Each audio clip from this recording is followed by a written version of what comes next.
जब मुझे कहते हैं कि आपने सरकारी कर्मचारियों को ओपीएस दिया 1 लाख, मैं भी मीटिंग में दिल्ली गया तो कहा कि 1,36,000 सरकारी कर्मचारियों को आपने ओपीएस दिया, तो क्या आप ये विचार रखते हैं कि इनको यूपीएस में लाना चाहते हैं?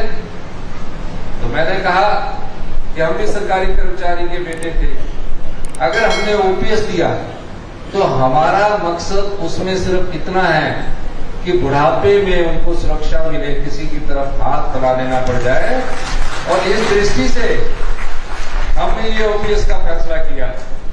और जिस दिन हमने ओपीएस दिया उस दिन केंद्र की भारतीय जनता पार्टी की सरकार ने 1600 करोड़ रुपए की जो एडिशनल बोरिंग हमको मिलती थी वो बंद कर दी। पहले साल जब हमने ओपीएस दिया 1600 करोड़ रुपया वो बंद हो गए, दूसरे साल के 1600 करोड़ रुपया वो बंद हो गए, और तीसरे साल जब मैं खुद उनसे, क्योंकि फेडरल स्ट्रक्चर में रहते हैं और फेडरल स्ट्रक्चर में हमारा भी अधिकार बनता है, जब मैं भी मिलने गया तो कहा कि 1600 करोड़ रुपया आपको अगर आप चाहते हैं प्रदेश की स्थिति को अच्छा करने के लिए तो आप यूपीएस की तरफ क्या आगे बढ़ना चाहोगे?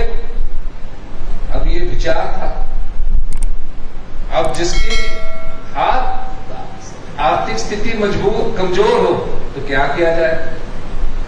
मैंने कहा इस विषय में अभी मुझे बहुत विचार विमर्श करना है, लेकिन जिन लोगों को मैंने ओपीएस दिया है उसकी आर्थिक स्थिति में चाहे जितनी मर्जी कमी आए, उन लोगों को ओपीएस के मामले में विचार विमर्श करने के बाद आगे सोचा जाएगा कि हमें किस दृष्टि से आगे जाना है। लेकिन अभी हम ओपीएस से वापिस नहीं जा रहे हैं।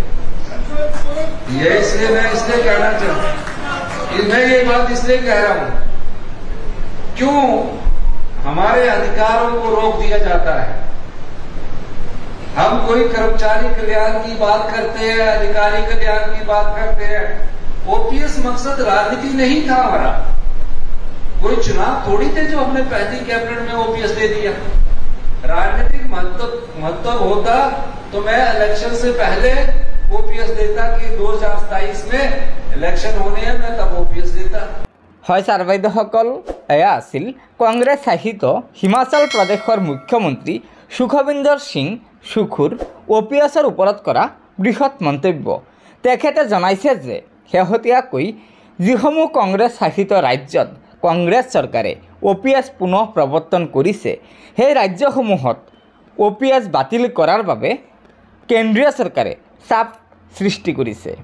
তথাপিতো কংগ্ৰেছ শাসিত ৰাজ্যসমূহত এই OPS পুনৰ প্ৰৱৰ্তন কৰিছেই।